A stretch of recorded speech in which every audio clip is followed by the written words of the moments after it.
Sean bienvenidos a nuestra sesión de mesa de trabajo.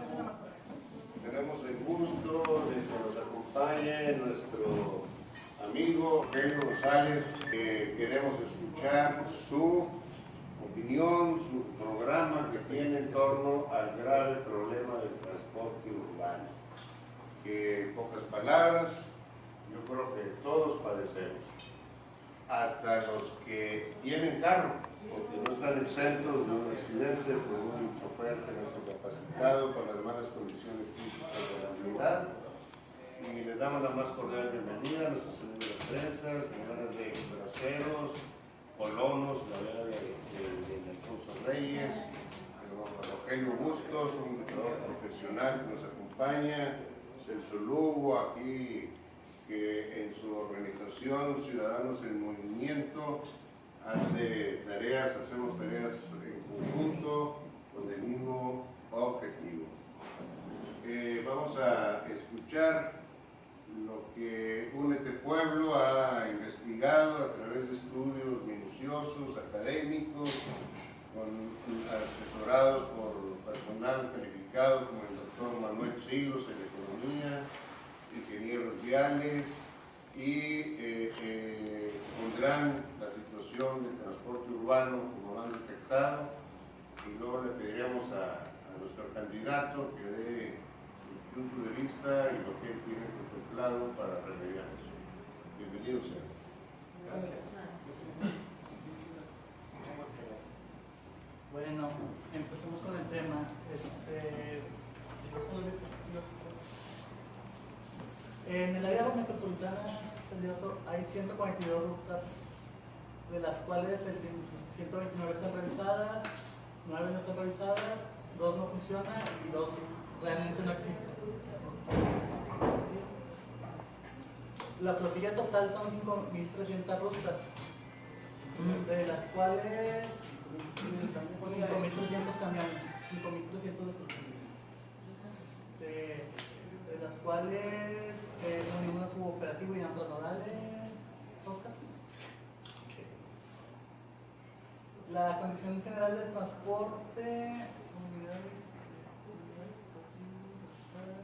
el 84% estuvo operativo y estuvieron revisadas, y el 26% no hubo operativo. Solamente el 36% estuvieron aprobadas por la Agencia Estatal del Transporte, las otras no están aprobadas, tienen fallas de distintas índoles. El monopolio del transporte, aquí es donde se centra el problema realmente del transporte urbano en Monterrey, ya que el monopolio lo maneja la CTM y Grupo Transregio. La CTM con un 52% de rutas y Transregio como el 35%, y las demás se dividen entre la CROP, Lascano y Tierra y Libertad. Y por el motivo del monopolio de transporte se derivan todos los problemas, tanto en precios, en la mala calidad, y en que realmente el transporte haya coaliciones con el gobierno y no se le dé un seguimiento real. Y aquí, si usted llega a ser gobernador, o el que llegue, va a tener un problema muy grave, ya que el 60% de las rutas tienen 10 años de vida, y en su gobierno, en el que siga gobernador, van a dejar de funcionar, van a dejar de ser operativos el 60% de los camiones, y eso lo tiene que resolver en tu próximo gobernador en turno. Dale. Bueno, le da el parque vehicular. Y este es el muestreo de la ruta, solamente de la ruta 89, ya que el 74% es deficiente, el 22% es chatarra, y de todos los caminos de la ruta 89, el 4% solamente es eficiente. Es un insulto para el usuario. Aquí también es un problema muy grave, las multas y unidades por grupo. Sí se ha multado a los camiones, la Agencia Estatal de Transporte ha multado a los camiones, pero en Tesorería del Estado no se ve que se haya pagado esa multa. No se ejecuta. Entonces no sirve de nada. No sirve de nada. Ahí están las multas aplicadas por ruta, pero no ejecutadas. y rutas con accidentes registrados. Estos accidentes se pudieron haber evitado porque en la documentación que se nos da vienen específicamente las fallas con las que cuenta el transporte, cada camión, las fallas que tiene, y en vez de que se saque de circulación el camión, se le sigue manteniendo en unas condiciones deplorables. Claro, el ejemplo más claro es hoy en la mañana en ruta 211, que por una falla eléctrica que ya se tenía detectada esa falla eléctrica, o el 203 metros, 203, también se incendiaron los dos camiones y eso se pudo haber evitado sacando el camión de circulación. Y el problema de la tarjeta feria, ese también es un problema muy grave, ya que para empezar se nos obliga a utilizar un plástico y ese plástico nos aumentan 5 centavos al mes y la mayoría de los ciudadanos, si no es que todos los ciudadanos, no sabemos que nos aumentan esos 5 centavos. Y las personas de la tercera edad y los estudiantes deben de pagar con el plástico, siendo que eso es anticonstitucional. Nosotros con la pura credencial de estudiante o de INSENO, ¿cómo se llama ahorita?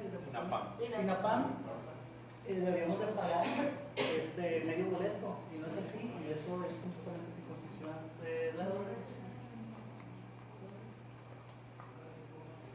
Bueno, las tarifas con cargo a tarjeta feria, ¿cómo va el desliz aumentando 5 centavos por mes? Y el problema de la ecovía y corredor Ruiz Cortines.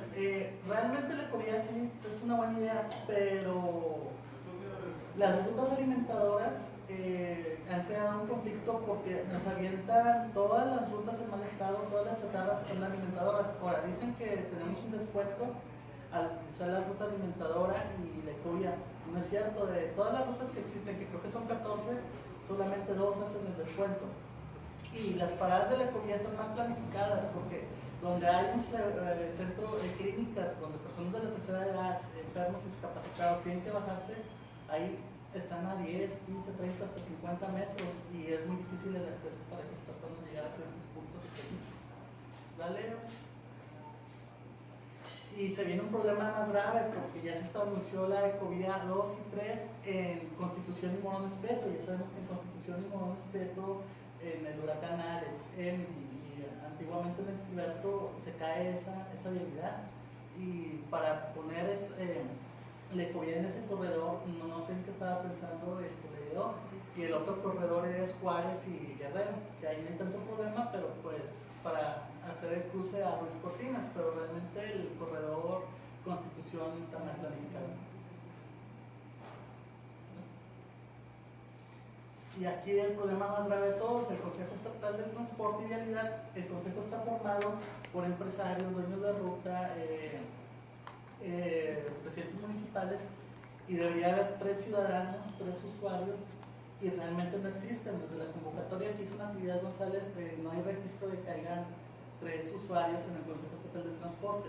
Y el segundo punto es que solamente 3 usuarios contra todos los dueños de las rutas y todos los que tienen intereses, pues no hay un sobrepeso, un contrapeso suficiente. Y debería haber 3 usuarios para que se den cuenta, para que discutan el aumento del transporte y eso. Y creo que esto.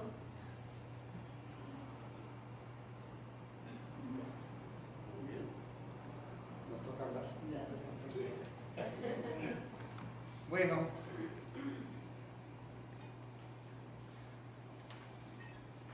yo en primer lugar quiero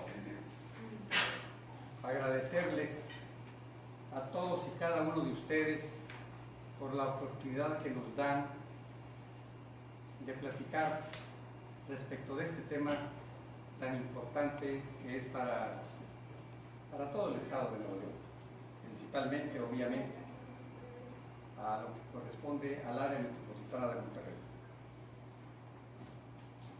Raúl Bolaños, hace unos días, en forma muy gentil, nos hizo el favor de allegarnos este documento que estamos viendo en forma electrónica y que muy puntualmente nos dio a conocer para tener la oportunidad de leerlo, de saber de lo que se trata, para no venir aquí tan huérfanos de información. Lo que podríamos señalar en primer lugar es el reconocimiento que hay que hacer para ustedes, Únete Pueblo, en cuanto a que, preocupados por los distintos problemas que tiene la ciudadanía, seguramente han estado inmersos en el conocimiento, en la información de algunos otros problemas, independientemente de que en el caso particular lo estén refiriendo únicamente a lo que es el aspecto del transporte. Un área metropolitana como es la ciudad de Monterrey y los municipios conurbados, el aspecto del transporte reviste una gran importancia. Es la forma mediante la cual los ciudadanos sin capacidad económica para tener un vehículo utilizamos un transporte público. Un transporte público que en función de los servicios que debe de dar, debería ser eficiente en cuanto a resolver los problemas de transporte de quien no tiene un vehículo, y que ese servicio lo reciba en primer lugar de calidad en cuanto a la frecuencia, de calidad en cuanto al tipo de unidades mediante las cuales se presta el servicio, y de calidad también en cuanto a que estén pagando un servicio con un precio adecuado a ese servicio que se está recibiendo. De hecho, debería estarse prestando el servicio de transporte mediante un X o Z esquema en donde el prestatario, sea quien sea, a lo máximo que aspire es a recuperar el 100% de los servicios que está prestando. Es un servicio que no debería estar grabado con utilidades por parte de quien lo esté prestando, llámese empresario particular o llámese entidad gubernativa encargada de hacerlo. De hecho, solamente para efectos de comparar, tenemos la Ciudad de México con un gran conglomerado poblacional y que en función de eso demanda una serie de servicios de transporte muy importantes, y quien suministra ese servicio al 100% es la propia autoridad del Departamento del Distrito Federal. Y yo quiero imaginarme que hay una calidad de servicio y que lo que se cobra es solamente el costo de recuperación del mismo. Aventuraríamos, tal vez, como primer compromiso, que deberíamos de estar revisando el esquema mediante el cual se presta el servicio público de transporte en el área metropolitana de Monterrey y algunos otros municipios que, no perteneciendo al área conurbada, prácticamente ya lo son, en cuanto que son tiros de transporte de no más allá de entre 12, 13, no más de 15 kilómetros. Pero bueno, vamos a contemplar lo que actualmente tenemos. Y lo que actualmente tenemos en función de la información que estamos recibiendo es de que no hay calidad en el servicio en cuanto a la frecuencia que deberíamos de tener. No hay calidad en cuanto a las unidades de transporte que se utilizan para proporcionar el servicio. Hay un desproporcionado cobro en cuanto a las tarifas que están establecidas. Hay además la amenaza de la instalación de un servicio que desde que antes de que se arranque avisora problemas en función de las fallas de orden técnico y finalmente los aspectos de tipo de aplicación de una ley referida al transporte público, en donde, para empezar, no están representados quienes en forma principal utilizan el transporte, que son los usuarios del área metropolitana de la ciudad de Monterrey. Un grave problema, y a la vista lo estamos viendo. Yo me imagino que toda esta información proviene del acucioso interés que ustedes han mostrado, y a lo mejor es una información que no se la suministraron a la primera de las solicitudes, sino que obedece a una insistencia, a una terquedad, a un empeño que ustedes han estado poniendo en marcha para poder lograr toda esta información.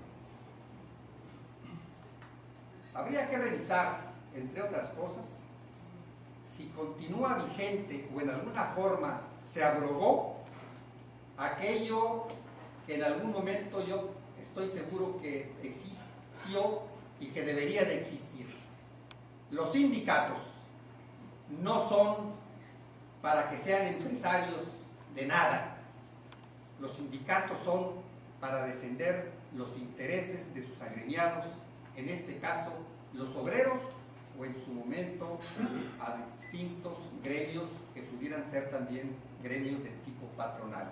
Pero no es correcto desde el punto de vista que una agrupación o agrupaciones sindicales como son la CTM, la CROC o Tierra y Libertad, de repente nos aparezcan que son también empresarios. Obviamente que hay un conflicto de intereses y ahí hay una corrupción probada entre el otorgante de la concesión, que en este caso es el Estado, y el recipiendario de la misma, que en este caso son sindicatos que no deberían de estar involucrados en un servicio de esta naturaleza.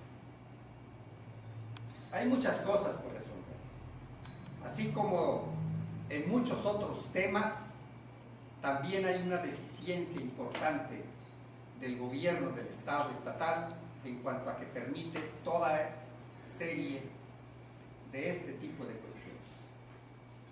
Es el esquema comprobatorio de que tenemos un gobierno del Estado sin eficiencia administrativa y muy proclive a la corrupción, con intereses no ligados a los intereses propios de los ciudadanos.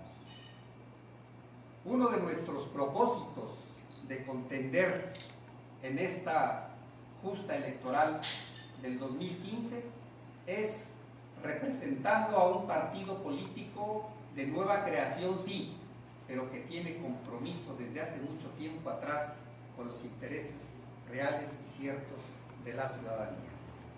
Morena, independientemente de que como partido político nos hayamos constituido a partir de julio del año pasado, tenemos muchos años atrás de lucha como movimiento social y también como cuestiones de orden político, en tanto que nuestro principal patrocinador, no único, Andrés Manuel López Obrador, tiene ya una larga lucha de tipo político y de liderazgo nacional que confluye en un interés específico: transformar la vida de este país y en consecuencia de cada uno de los estados de la federación, porque sentimos, porque estamos seguros que las cosas desde hace mucho tiempo no se están haciendo bien.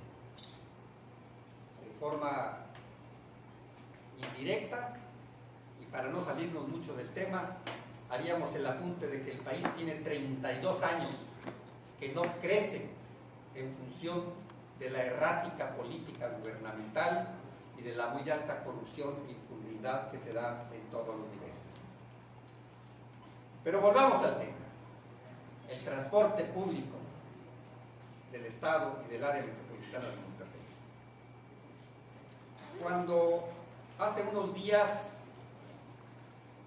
el compañero Raúl Bolaños nos daba a conocer esto, le dábamos por ahí un apunte concreto de lo que nosotros pretendemos como candidato del Partido Morena, como objetivos de programa de gobierno, y apuntábamos que tenemos por ahí dos cuestiones muy concretas que ver por lo que corresponde al transporte público. A ese respecto, como compromiso,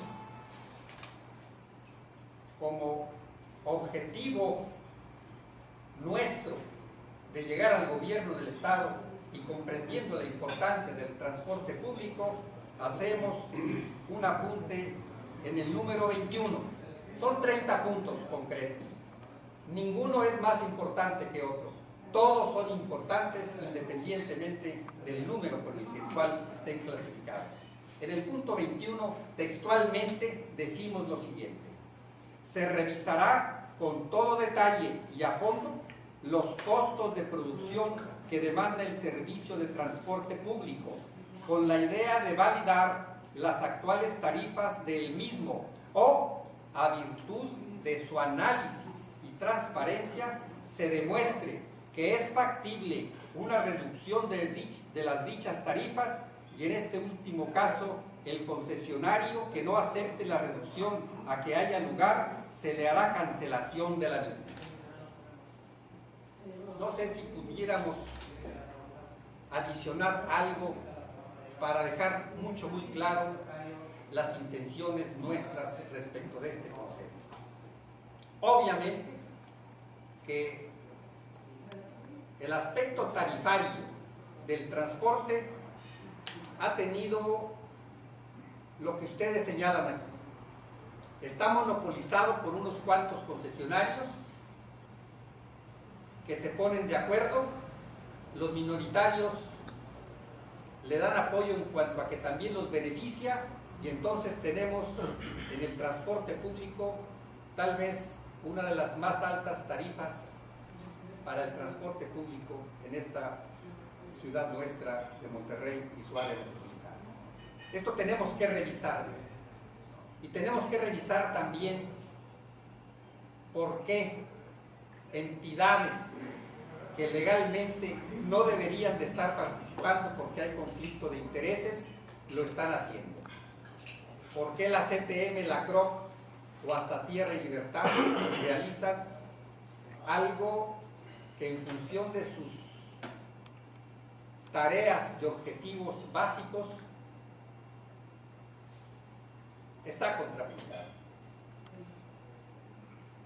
Los empresarios que tradicionalmente han estado participando en lo que es el transporte público, es una tradición aquí en nuestro estado que los empresarios participen, pero en un momento dado, en función del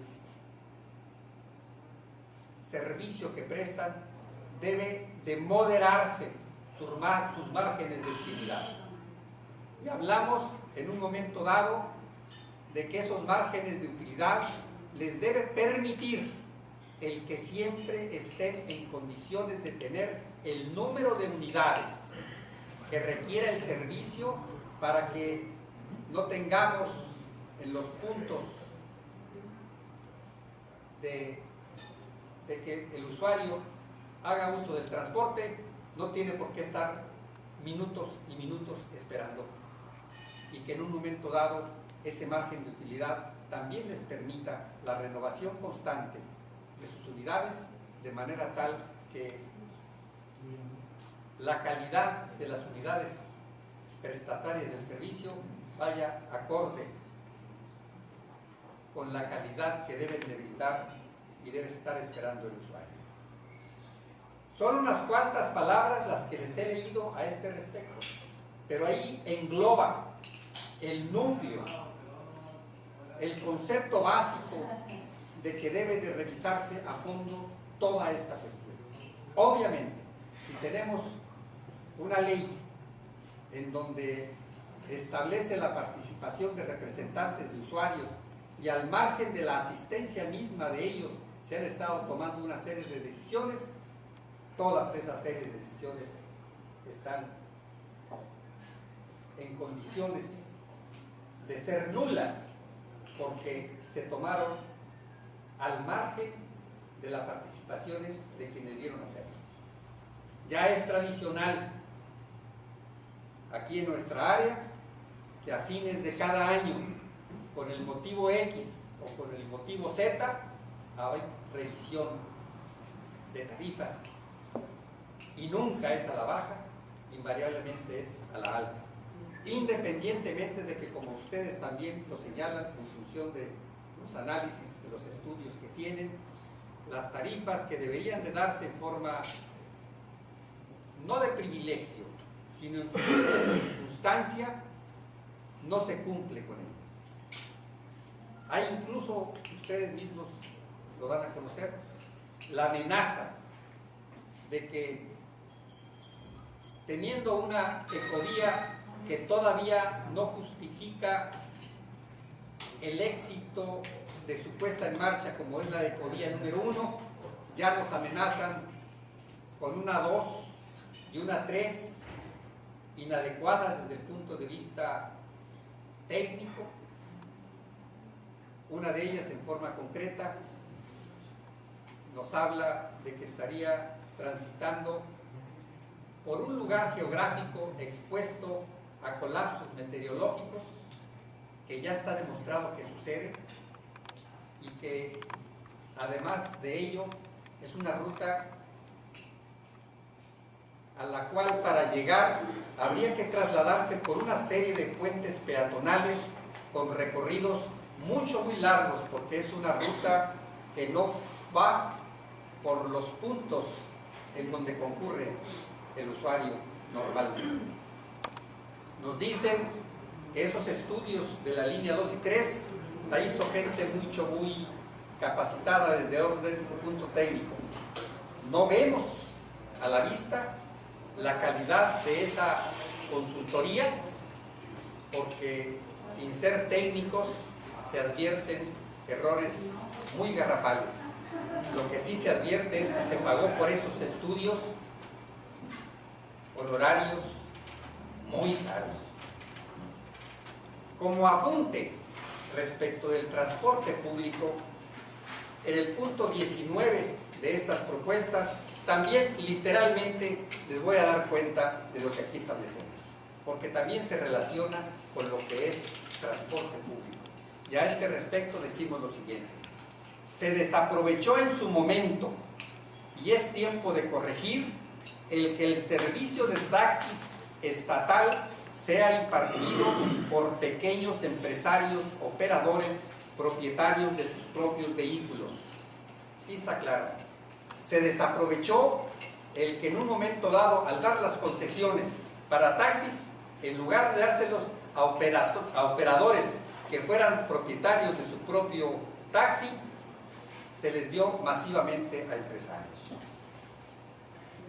A este respecto, nuestra propuesta es la siguiente: que en un plazo de 2 años se deberán sustituir todas aquellas concesiones masivas que se otorgaron por actos de corrupción a empresarios, flotilleros, políticos, expolíticos o dirigentes sindicales que rentan taxis a operadores que en principio deben ser los receptores privilegiados de las concesiones. La recuperación de concesiones será para que las reciban en lo individual quienes realmente operen un vehículo en calidad de propietario.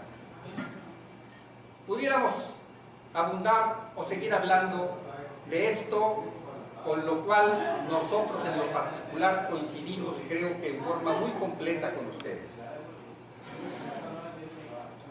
Pero quisiera que en todo caso, mediante el sistema que ustedes determinen,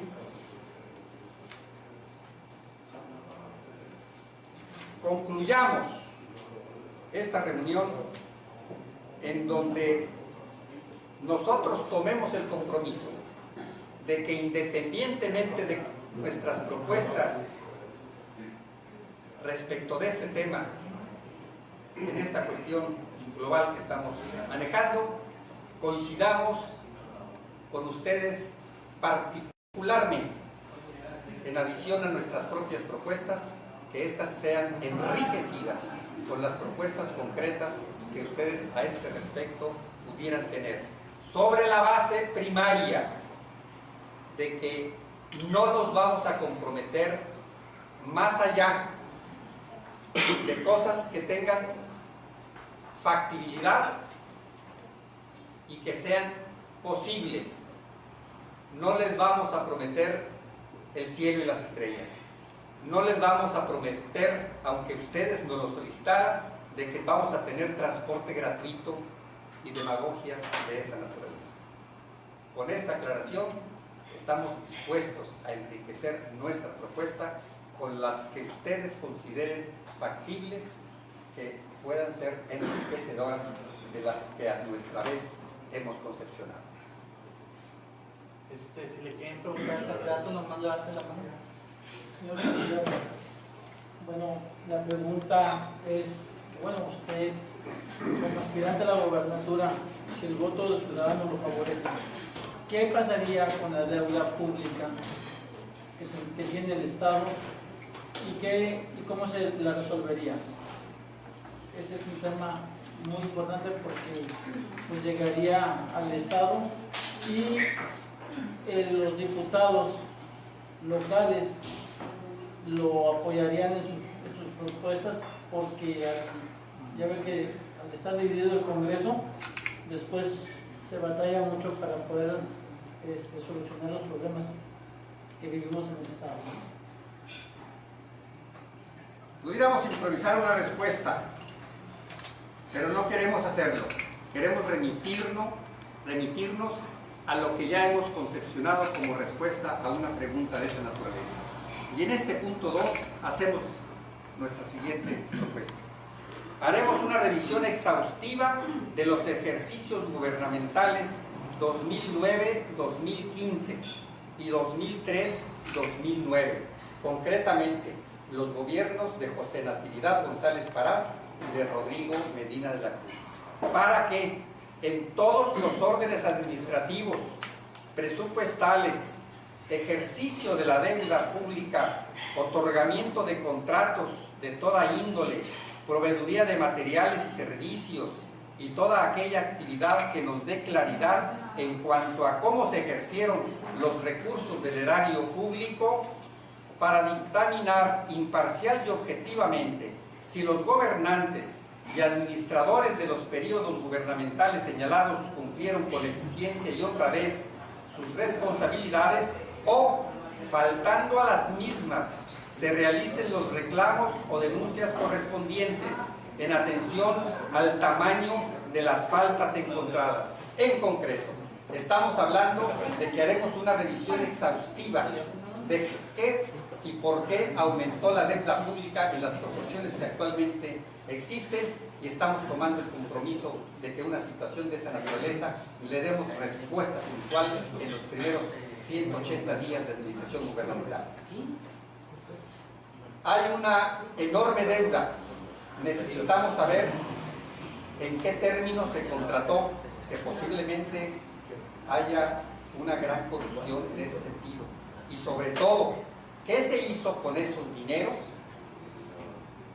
Y si en un momento dado no hay correlación entre lo que se obtuvo y lo que se hizo, obviamente que hay una no ineficiente administración, una corrupta administración en donde debemos encontrar responsables, y que esos responsables, sea quien sea, tengan el castigo por las sanciones que la ley les establece. ¿La Procuraduría de Justicia la renovaría? Totalmente, totalmente, porque hay una cuestión del conocimiento de todo el mundo que ha tenido la desgracia de tener contacto con la Procuraduría General de Justicia en el Estado de Nuevo León. Todas las policías, la preventiva, la ministerial, los agentes del Ministerio Público y los jefes de todas y cada una de esas instancias, en alguna forma, no cumplen con su obligación de atender las denuncias patrimoniales o de otro tipo, y se pierden en el vericueto de que en un momento dado hay arreglos entre los abogados litigantes, los delincuentes y los encargados de procurar la justicia para que mediante determinadas argucias de tipo legal resulte que aquellos que son delitos contumaces finalmente no lo sean o los achiquen de manera tal que en un momento dado las penalidades se reduzcan. A este respecto hay una gran corrupción en la Procuraduría General de Justicia y lamentablemente esta corrupción alcanza también al sistema judicial nuestro en cuanto a jueces penales o magistrados del Tribunal Superior de Justicia. ¿Qué es lo que hay que hacer a ese respecto? Una revisión a fondo y una limpia. Es increíble, pero cierto, porque ya lo estamos viviendo, que el PRI le dé candidatura a la ciudad de Monterrey a alguien que, siendo responsable de una instancia gubernamental tan importante como la Procuraduría General de Justicia, a quien ha tolerado toda esta serie de corrupciones, hoy lo busque impulsar políticamente a un puesto de mayor relevancia. Es algo que no aceptamos, es algo que no debe de suceder, es algo que debemos combatir con un voto razonado y actuar en consecuencia. Expectativa, realidad. En tema de transporte, en tema de seguridad, de la deuda pública, ¿usted cómo piensa, en dado caso de ganar, lidiar con los diputados para que aprueben todas sus propuestas, para que manejar los temas y lo dejen trabajar? ¿Cómo lo va a hacer para lidiar con los diputados con una diferencia de partidos, el Congreso federal y local? Tenemos un actual esquema de leyes y de normas. Sin mover una coma de lo que actualmente existe, se pueden y se deben de resolver todos los graves problemas que existen en el Estado. Sin mover una coma de lo que actualmente existe. Pero solamente con un propósito: buscar que aquello que está legislado se cumpla, se ejerza. No necesitamos más leyes anticorrupción, no necesitamos más consejos ciudadanos que fiscalicen la actuación de la autoridad gubernamental, no necesitamos más consejos mediante los cuales se diluyan las responsabilidades de quienes son gobierno, para que en un momento dado, sin necesidad, repito, de modificar una sola de las leyes, se resuelvan todos y cada uno de los problemas de este Estado. Si amén de eso pudiéramos, en función de algunas cuestiones concretas, obtener un apoyo legislativo para mejorar lo que actualmente existe, magnífico, bienvenido sea. Pero si en un momento dado tuviéramos un poder legislativo cerrado a cualquier nueva propuesta que pudiera enriquecerlo, nuestro aparato gubernamental, correcto, que sigan empecinados en bloquear cualquier acción que pueda enriquecer nuestro aparato de leyes con las que actualmente tenemos. Con esas estamos en condiciones de resolver todos y cada uno de los problemas, solamente con el compromiso y la voluntad política de cumplir las cosas como esas leyes que actualmente tenemos ya lo establecen. ¿Alguien más? ¿Otra pregunta? ¿Alguna inquietud que traigan para exponerla a nuestro candidato? Aprovechar que está aquí y que él es sincero y está hablando con el corazón en la mano. Actualmente ustedes en base a materia de migración y pueblos originarios, ¿qué es lo que propone o qué propuestas trae? Nuevo León, su área metropolitana, en función de una fama que tuvimos y que ya perdimos desde hace mucho tiempo, es un sitio urbano atractivo para vivir en él, porque juntamente con el atractivo de vivir en él tuvimos fama de que había oportunidades de trabajo. Con todo y que en un momento dado pudiera ser que el área metropolitana de Monterrey tiene cualquier cosa arriba de la media nacional en cuanto a desarrollo, lo cierto es que estamos tan paralizados como todo el resto de la República. Nuestros crecimientos económicos, de desarrollo, de Producto Interno Bruto, no da ni tan siquiera para atender la demanda de nuevas necesidades de empleos. Menos aún está en condiciones de atender parte del muy importante rezago que tenemos. Sigue llegando gente al área metropolitana de Monterrey, pero desafortunadamente aquello que en algún momento dado representaba acercarse a esta zona poblacional, porque justamente con eso había una oportunidad de empleo, está desaparecida y en consecuencia tenemos que seguimos recibiendo migrantes de otros lugares del país y lo único que estamos haciendo es incrementando el índice de necesidades y los índices de pobreza. Tenemos un mayor hacinamiento. Esas personas no tienen calidad de vida. Llegan con la esperanza de encontrar una solución a sus problemas y se enfrentan a una realidad de que las condiciones bajo las cuales tienen que vivir aquí son casi iguales de los lugares de los cuales provienen. ¿Y sabe el por qué se suscita eso? Pues porque los lugares de donde provienen han rebasado toda posibilidad de esperanza y hay angustia. Y ante la angustia lo que hacen es moverse, pensando que van a encontrar aquí una solución a sus problemas y desafortunadamente no lo están encontrando. ¿En qué forma debemos de resolver esta cuestión? Que vuelva otra vez de nueva cuenta la gente del norte, la gente del estado de Nuevo León, a que en función de la confianza que genere la autoridad estatal y la nacional, que haya un emprendedurismo en donde empresarios ya establecidos se arriesguen a realizar mayores inversiones o gentes que en un momento dado, sin tener capital, tengan la imaginación suficiente para generar empleos.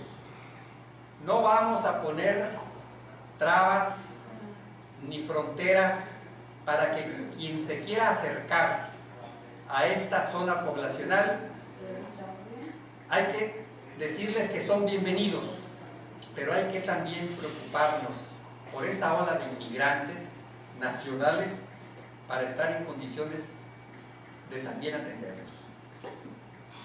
Nosotros como comunidades, soy representante de jóvenes de comunidades indígenas de la cultura náhuatl y especialmente. Mi nombre es David, un gusto conocerlo y igual a los compañeros compartir esta mesa de debate y de diálogo. Realmente nosotros vemos y se nos preocupa, ¿verdad? Yo soy egresado de la Facultad de Ingeniería Civil, en la UR realmente estudio leyes para apoyar a mis comunidades indígenas, estoy estudiando en la Autónoma de Nuevo León y pues con tristeza y dolor, ¿no? Más que nada vemos que hay muchas violaciones sobre derechos humanos y más que nada hacia nuestra población que son de comunidades indígenas, que realmente el gobierno siempre a nivel nacional, ¿verdad? Siempre dice de que, y más que nada aquí en Nuevo León, el gobernador dice que somos gente trabajadora, pero esa gente trabajadora no la reconocen en las obras, en la construcción. No nos vayamos lejos, en San Pedro, ¿no? Donde están los del dinero, a quienes tienen ahí trabajando sin condiciones de derechos laborales, y hay veces como nos llaman, ¿no? Indígenas, indios, con mucha discriminación, si sabían, ¿no? O si saben, que Nuevo León es el número 1 en cuestión de discriminación, ¿verdad? Y no nomás en cuestión de nosotros como comunidades indígenas, o yo como indígena, también las comunidades lésbico-gay, que ahí se deriva una diversidad de género que no lo aceptamos, y también se le está violentando muchos derechos en cuestión de derechos laborales, en cuestión de convivir y educación, ¿no? Nosotros como consejo hemos logrado la ley ahí está, ¿no?, en materia indígena, pero está así como un jardín, está nomás de adorno, no se aterriza nada. ¿Y usted qué haría, no? ¿Qué haría en estas circunstancias? Realmente a veces hablamos nomás de un tema en específico, caemos en el egocentrismo, que nosotros como comunidades indígenas trabajamos en colectivo, ¿verdad? También somos críticos, pero también hay que ser autocríticos. Realmente, ¿qué hacemos? No también es como escupir, si no caemos como escupimos y nos cae en la misma cara, ¿verdad? Realmente hay que ver, y por eso me sumo a este diálogo, para escucharlos, igual también proponer y apoyarnos.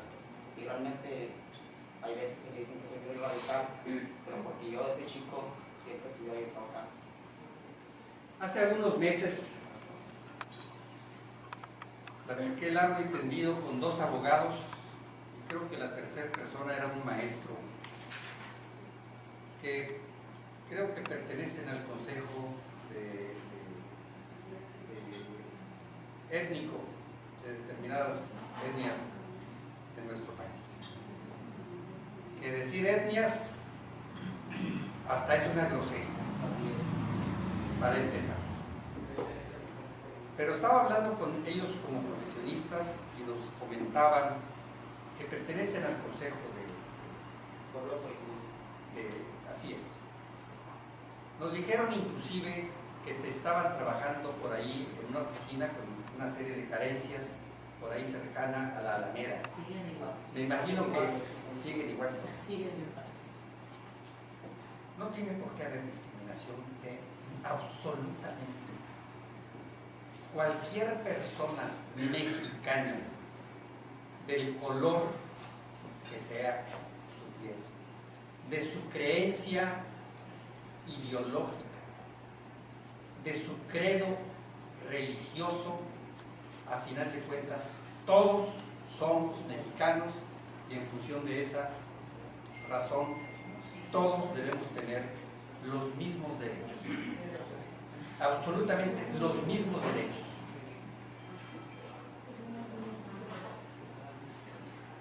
Eso nos dice en forma concreta que si estamos hablando de que todo mundo tenga derecho a un empleo, de que todo mundo que lo desee estudiar, esté en condiciones de poderlo hacer. No debemos pensar en grupos poblacionales diversos. Creo que todos, absolutamente todos, somos mexicanos, y ese debe ser el principio básico por el cual debemos de regirnos. No privilegios para nadie,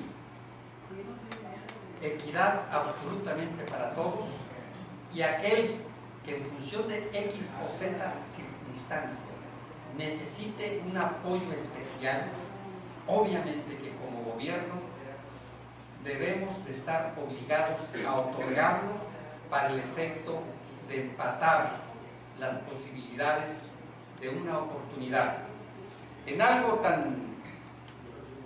tan simple y tan clasista como es, discúlpenme el ejemplo, la práctica del golf, se da el famoso handicap para aquellos que son malitos.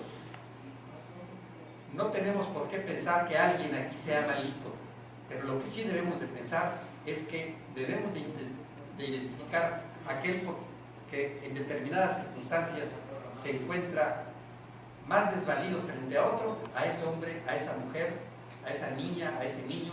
Debemos de apoyarlo para emparejar los cartones y que en un momento dado nadie se nos rezague. Discriminación por ningún motivo, derechos absolutamente para todos, porque todo el mundo tenemos derechos.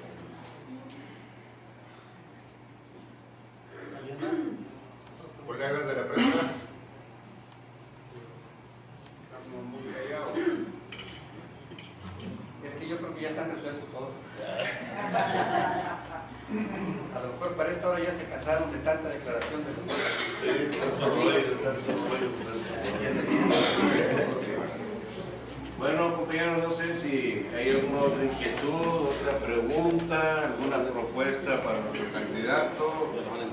Acá el compañero luchador tiene una propuesta, señor, en otro tema que quiere compartir en el área del deporte.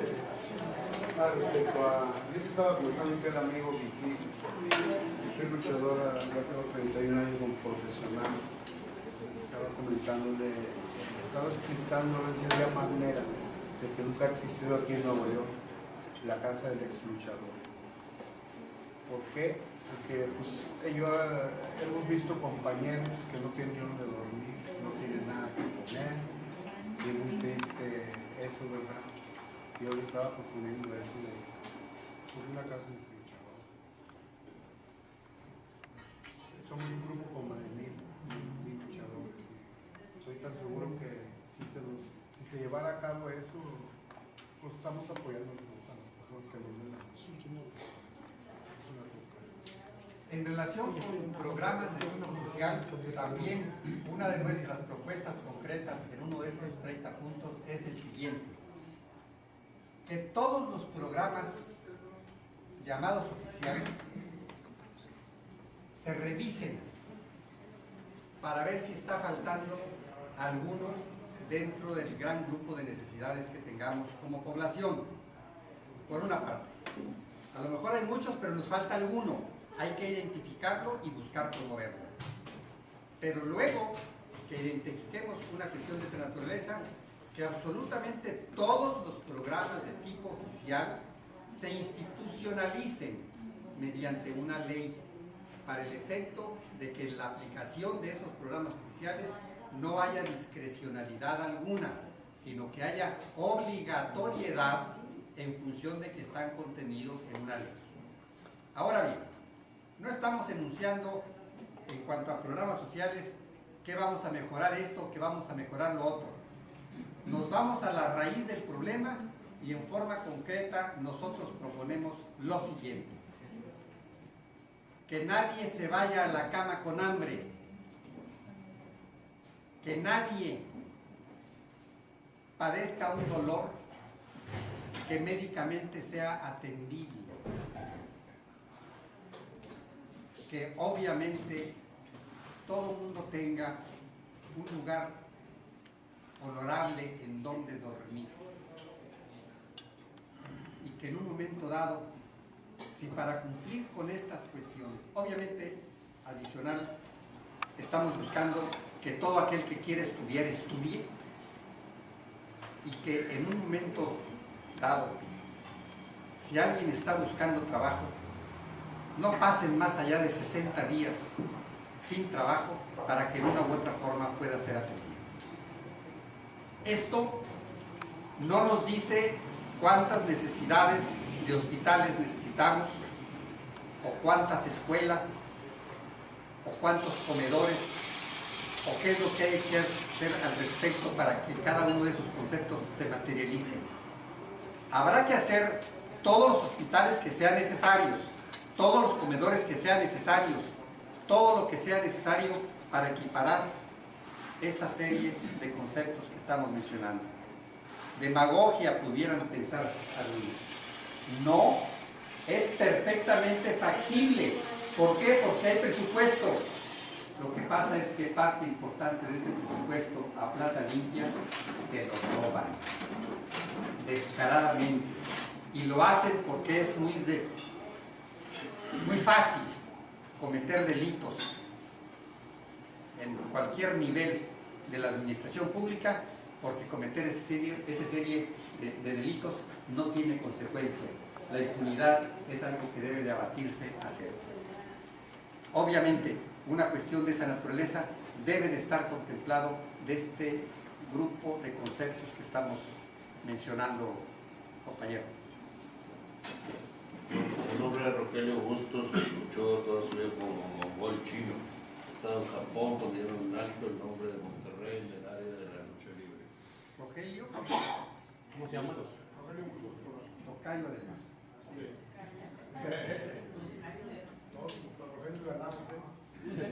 Candidato, tenemos una situación en el estado de lo que es la basura. A Cimeprode le quedan no más o menos 10 años de vida. Dentro de esa situación es de que tenemos, bueno, pues, los desechos domiciliarios de todo el estado, y aparte el problema en la zona citrícola. Ya hace falta un relleno sanitario en Allende, Terango, La Luises, Montemorelos, parte de Linares. Ninguno, desde don Alfonso Martínez Núñez, que tuvo la visión de hacerlo, ninguno se ha preocupado por darle ese servicio a la sociedad. Ahorita, con el endeudamiento del Estado y las deudas que ascienden a más de, ayer decía uno de los aspirantes que pagan 300 millones de pesos de publicidad. Digo, oye, pues si en un día, digo, pues si con 2 días que nos paguen, con eso crecemos. Así es. O sea, ¿usted qué opina de ese tema? Hay que realizar las previsiones que sean necesarias para cubrir con oportunidad y con visión de largo plazo ese tipo de problemas. Si en un momento dado ya está visualizado que los actuales depósitos de basura se van a saturar en un X número de años, obviamente que hay que hacer las inversiones o las reservas territoriales a que haya lugar para el efecto de que no andemos con la basura arriba de la cabeza. Definitivamente. Contemplamos nosotros también como una necesidad urgente de este estado, ya que en su momento las llamadas áreas verdes que se iban a tener con la macroplaza y las áreas verdes que se iban a tener con el espacio que ocupó Fundidora y hasta con el Parque La Pastora, los han llenado de cemento. En lugar de llenarlo de árboles, los han llenado de cemento. Hay que ponerle una restricción a una cuestión de esa naturaleza para que esas pequeñísimas áreas verdes no se anulen en cuanto a los espacios a los que nos hacemos referencia. Pero tenemos contemplada la necesidad también perfectamente factible de hacer un gran parque en el sur del estado, no lejos del área metropolitana, y un gran parque en el norte del área metropolitana a una distancia que sea atractiva en cuanto a su funcionalidad, su operación y distancia para efectos de este gran conglomerado poblacional que desafortunadamente con el tipo de viviendas que se han estado construyendo en los últimos años son más que fraccionamientos con habitaciones, casi se reducen a guetos.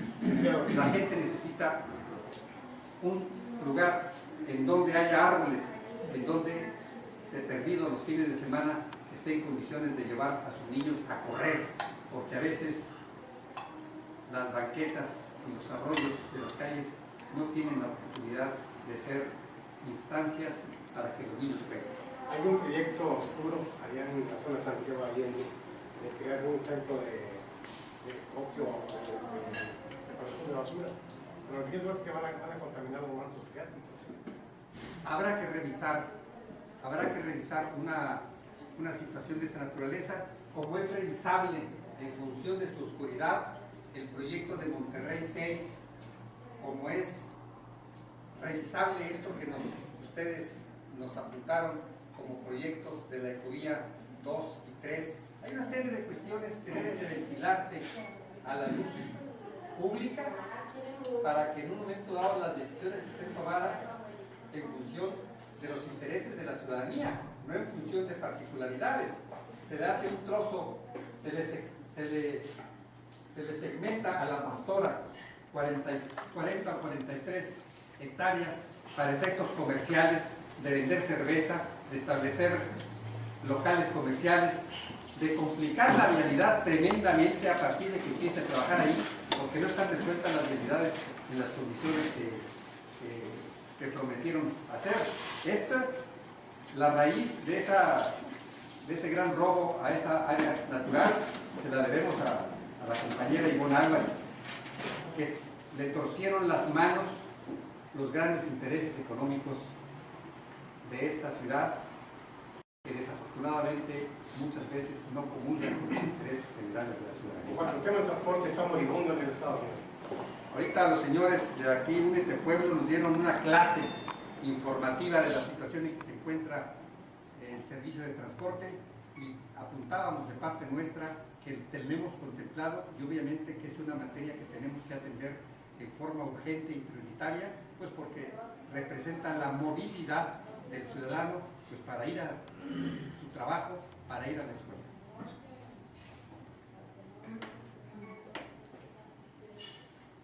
No quiero hacerle un comentario sobre el terreno. En Montemorelos, en el periodo de la primera que fue director Ovidio de Sono, se consiguió el terreno. Hay un terreno comprado en Montemorelos que es el relleno, donde es encañada y está factible para hacer el relleno. Lo que ha faltado es voluntad política. Ni Pablo Elizondo, ni Gerardo Alanís, ni Marco González, ni siendo diputado este hombre, después pasó a desarrollo social. ¿Verdad? Entonces, eso fue lo que, esa es una cuestión que se la pongo así en la mesa para que ustedes tengan conocimiento si en un momento llegase a... ¿Cómo no? Obviamente, pretendemos llegar, en primer lugar. En segundo lugar, rodearnos de un equipo capaz. Y en tercer lugar, recibir los comentarios, las propuestas de la ciudadanía. Ese palacio de gobierno, no sé cuándo haya sido la última vez que fuera de algún acto protocolario o de lucimiento personal, Rodrigo Medina ha tenido la deferencia de saludar a un ciudadano simple y corriente. Saludarlo. No estoy hablando que se acerque a platicar con él para escuchar de sus problemas o escuchar de sus problemas, de sus propuestas. Hay un cerco. El Palacio de Gobierno, para entrar allí hay que llevar, bueno, no se puede entrar. Punto. Así de sencillo. No se puede entrar. ¿Por qué tenemos una casa de gobierno que le resuelve los problemas habitacionales al gobernador? Si llegamos, vamos a cerrar esa casa de gobierno. Ostentosa, inútil, que lo único que está provocando es soberbia para el gobernante, alejamiento del gobernante para con el ciudadano. Hay que cerrar esa casa de gobierno, que el gobernador viva en donde pueda y donde quiera, con sus recursos, y que se traslade como cualquier otra de los ciudadanos que lo hacemos a sus oficinas de trabajo, que para el caso del gobernador es el Palacio de Gobierno, no ninguna otra sede distinta.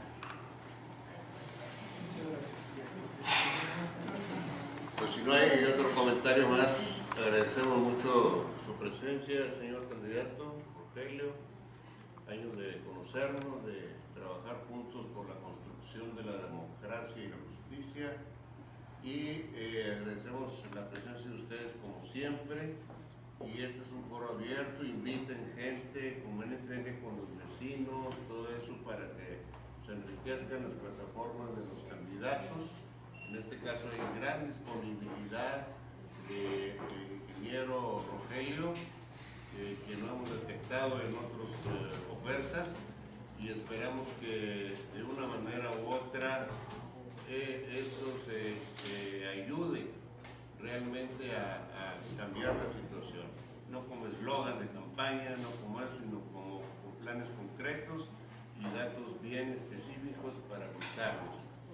Le agradecemos una vez más, señor candidato, su presencia, y esperamos seguir viéndonos. Claro que sí. Muchas gracias por la oportunidad que nos brindan. Los partidos y los candidatos tenemos una responsabilidad, pero los ciudadanos también tenemos una responsabilidad. La responsabilidad de nuestro voto, la responsabilidad de analizar realmente quién queremos que nos gobierne. Yo estoy seguro que este grupo, en forma extensiva a toda la influencia que ustedes tienen, van a razonar muy bien su voto y ojalá que ese razonamiento llegue a que pudiéramos ser una alternativa distinta a lo que actualmente ha sucedido. Muchas gracias.